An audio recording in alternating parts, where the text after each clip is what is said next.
Et l'on continue à présent en plateau avec un questionnement sur la concurrence entre les différents placements. Il y a quelques mois encore, il n'y avait pas d'alternative. L'effet TINA était présent sur les marchés. Dans l'environnement de taux actuel, les investisseurs font face à une myriade de potentiels investissements et notamment les comptes à terme. Nous décryptons cet investissement avec Igor Demac. Bonjour Igor Demac. Bonjour.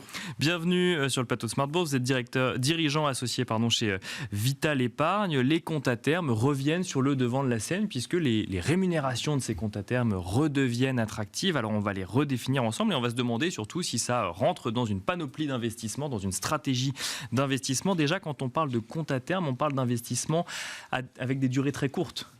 Alors, d'abord, pour revenir sur le sujet précédent, c'est vrai que c'est la conséquence d'une politique monétaire qui est beaucoup plus favorable. La BCE qui a relevé pour la 8e fois son taux. Donc, on a des taux de dépôt à 3,5, taux de refinancement à 4, facilité de prêt marginal à 4,25. Donc, ce sont des taux courts. Ce sont des propositions de rémunération sur des 3, 6, 9, 12, 18 mois. Quand on dit compte à terme, ça veut dire qu'en général, ils sont bloqués. D'accord. Il y a des cas de déblocage anticipé. On verra comment ça affecte la rentabilité. Et c'est à opposer aux comptes courants bancaires, qui sont des comptes qui sont très libres, sur lesquels on peut mettre de l'argent, retirer de l'argent. Je crois qu'un des choses qu'on entend le plus souvent, c'est oui, il y a du risque, il y a l'incertitude. Alors, de toute façon, souvent, et c'est normal que ce soit les banques et les conseillers bancaires qui le font, on crée du stress et de l'angoisse pour pouvoir attirer des placements sûrs. Après, il faut se poser la question, c'est quel horizon, pourquoi faire et combien ça rémunère. Est-ce que le compte à terme est un placement à capital garanti ? Alors, il n'est pas capital, entre guillemets, garanti si la banque fait défaut. Et bien sûr, si vous êtes au-delà des montants garantis par la législation. Oui, c'est traité comme un compte courant, enfin comme un compte. Oui. Ce qui est garanti, c'est la rémunération au terme du contrat, du compte à terme. Alors, ce qui est intéressant, moi j'ai regardé, parce que c'est vrai que le slogan cash is king est vrai, c'est-à-dire les personnes les plus riches sont celles qui ont des liquidités, mais des liquidités à investir. Et l'investissement, c'est pas pareil que les liquidités. Si on avait placé $1 en 1900, alors je prends des références américaines puisque c'est là où on a le plus de retours et de bases statistiques, notamment sur le S&P. $1 dans des liquidités avec des périodes où les taux ont été encore plus élevés que maintenant, on aurait aujourd'hui un peu plus de $2. D'accord. Si on avait investi dans l'obligataire, on aurait un peu plus de 9. Et si on avait investi dans les actions, on aurait un peu plus de $2 $2 $600. Qu'est-ce que ça montre ? On parle de 1900, oui, donc sur une échelle de plus de 100 ans. Mais qu'est-ce que ça montre ? Ça montre que, en fait, les liquidités, ce n'est pas un investissement moyen-long terme. Ça n'est qu'un investissement court terme. Dans l'échelle des risques, évidemment, celui qui prend des risques, il a plus de rémunération. L'argumentaire, souvent des conseillers, c'est de dire la bourse va mal, attention, ça va mal, compte à terme. Oui, nous, ce qu'on dit en tant que gérant et gestionnaire de patrimoine, c'est quand ça baisse qu'il faut investir. Entre guillemets, commencer. Et ce que ça montre aussi, c'est que l'investissement dans les actifs risqués ne peut se faire que progressivement pour pouvoir épouser cette fameuse courbe du $1 à $2 600. La liquidité, le compte à terme, c'est des choses qui se font de manière instantanée, pour une durée assez courte, parce qu'en théorie, si tout le monde plaçait son argent sur les comptes à terme, en fait, l'économie ne fonctionnerait plus. Le deuxième argument, c'est de dire, attention, c'est très avantageux, mais vous financez les bilans des banques. Alors, souvent en France, les clients, les épargnants sont très critiques vis-à-vis des banques, très critiques vis-à-vis de leur État, mais vous retrouvez des comptes bancaires et des fonds en euros. Fonds en euros qui sont les premiers financeurs de l'État français. Donc, bien sûr, une forme de schizophrénie parfois. Simplement, il y a aussi d'autres arguments, des arguments fiscaux, puisque les comptes à terme sont fiscalisés. Alors, si quelqu'un est au prélèvement forfaitaire libératoire, il faut enlever 30% de la rémunération. On parlera des taux servis après. Donc, 30% à la fin du compte à terme, quand on touche la rémunération, on est fiscalisé. Mais en général, c'est plus ou moins correspondant avec un exercice fiscal. Bien sûr. Puisque vous êtes sur des durées en général, c'est en dessous de 12, supérieur à 12, jusqu'à 18 mois.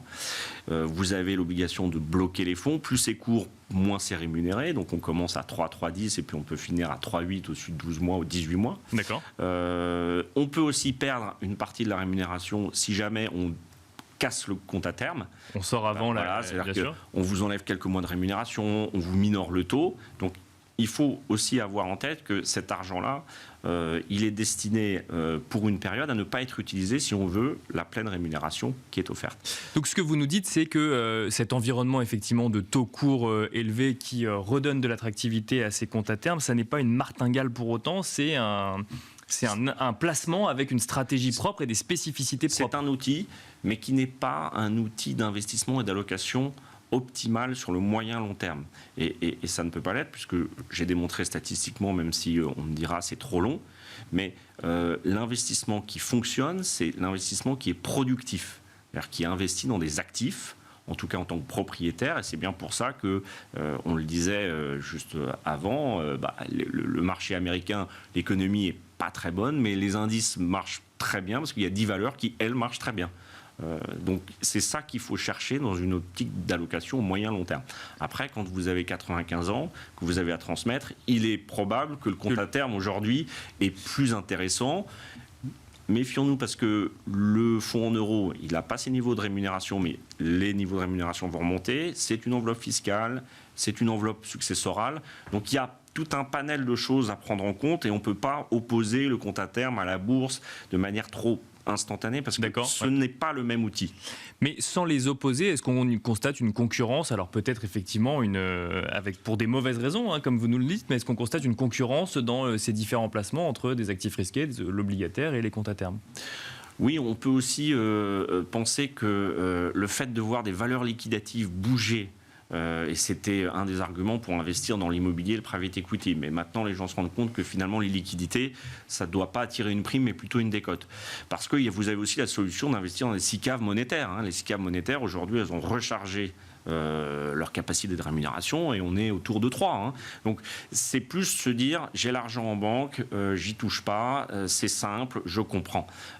Après, les épargnants de SVB ou du Crédit Anstalt dans les années 30, eux, ils avaient aussi leur argent en banque. Donc il n'y a pas d'actif refuge à 100%. D'accord. Évidemment, je n'annonce pas une faillite de la BNP, mais je dis juste il faut garder à l'esprit que le produit est fait pour un moment, pour une destination. On ne peut pas utiliser quelque chose de long terme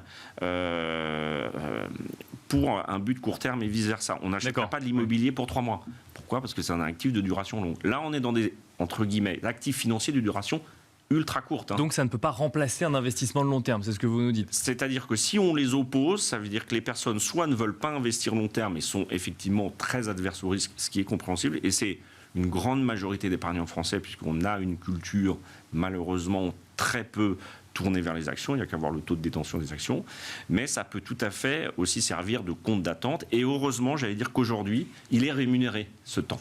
Justement, c'était ma question, c'est que cet outil existe, comment est-ce qu'on l'utilise dans une stratégie de gestion de son patrimoine?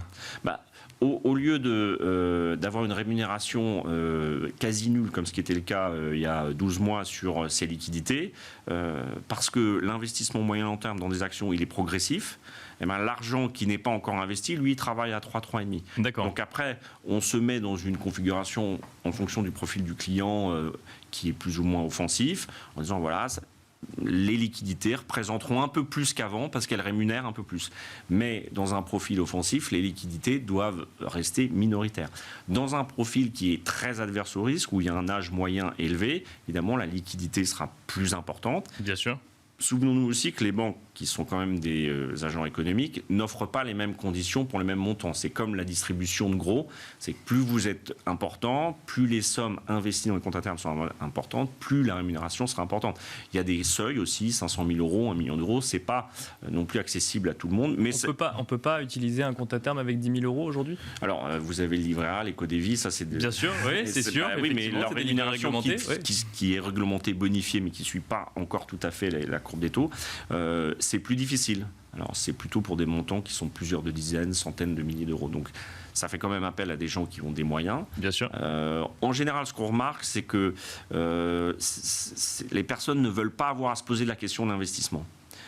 Même si au fond d'elles-mêmes, elles se la posent. Mais aujourd'hui, si vous lisez les journaux particulièrement français, tout est quand même toujours très angoissant. Donc c'est vrai que c'est très facile de faire peur aux gens et leur dire bon voilà, on nous a fait peur sur le contexte géostratégique. Mais on l'a dit, le monde continue à tourner, la récession n'est pas encore là, le ralentissement oui, mais les actions des banques centrales pour l'instant ont bien été digérées. Donc nous, notre travail, c'est pas de surajouter de l'angoisse, c'est de dire voilà, ce produit il est fait pour ça, à ce timing, mais dans une optique moyen-long terme. Si on regarde ce qui s'est passé depuis de nombreuses années, il faut avoir du cash quand les marchés baissent, mais il faut aussi toujours rentrer dans les marchés actions parce que si vous attendez le point bas, quand ils baissent, ouais. Moi j'ai souvent vu des gens qui m'ont dit non mais j'attends le point bas, puis ils ne sont jamais rentrés. Et malheureusement, les classes d'actifs risqués volatiles, il y a un moment, il faut franchir un certain pas. Ce qui est intéressant aujourd'hui, c'est que l'argent qui reste à investir, lui, est rémunéré. Mais en rendement réel, on est toujours à moins 3. Après fiscalité, on est sur moins 3, moins 4. C'est pour ça que $1 en 1900, ça fait $2 aujourd'hui. C'est parce que les phases où les taux d'intérêt étaient très élevés, l'inflation l'était aussi. Donc en rendement réel, c'est vraiment une classe d'actifs qui a, entre guillemets, une classe d'actifs, c'est un outil qui n'est pas performant. Le seul actif qui réplique vraiment très bien en dehors de l'obligataire indexé inflation, c'est l'actif réel, c'est l'entreprise, donc les actions. Et c'est d'ailleurs pour ça qu'on voit le parcours des marchés actions. Rapidement, les marchés obligataires, pour le coup, offrent-ils aussi, ou constituent-ils une certaine concurrence aujourd'hui au marché actions ? Oui, mais alors, l'obligataire, il y a eu une vague, on en avait peut-être parlé sur ce plateau, de fonds à échéance. Donc ça, bien sûr, il faut le prendre, mais là aussi, question de timing, au début. Parce que c'est au début qu'il y a la recovery sur les taux et sur les spreads de crédit, principalement. Mais au bout de 2 ans, c'est voilà. Et en fait, on est entre des fonds obligataires ouverts et fermés. Ils ont le même comportement. Sauf qu'on en parlait aussi avant cette émission, beaucoup d'obligations étaient dans les fonds flexibles et ont des mark-to-market, c'est-à-dire des valeurs encore en moins-value ou difficiles. Donc c'est difficile de les vendre aux clients, même si ça serait probablement un bon timing. Et il y a cette question de la volatilité de la valeur liquidative qui fait que par rapport à un compte interne, c'est plus difficile de l'opposer. Et puis, on en a parlé avant, la situation sur le taux d'intérêt n'est pas encore calée, ni sur le court, ni sur le long, en fait. Donc, c'est difficile d'aller dans la classe d'actifs obligataires aujourd'hui les yeux fermés. Il y a 6 mois, c'était peut-être plus facile sur notamment ces fonds à échéance. D'ailleurs, quand ils explosent et inondent le marché, c'est qu'il y a une vraie fenêtre. C'est pas anodin. Merci beaucoup Igor Demac de nous avoir accompagnés dans Smart Bourse. Je rappelle que vous êtes dirigeant associé chez Vital Épargne. Merci à vous également de nous avoir suivis. Je vous rappelle que vous pourrez trouver le replay de Smart Bourse sur bismart.fr, également podcast sur toutes les plateformes de podcast. Et quant à moi, je vous donne rendez-vous en direct sur Bismart à 17h.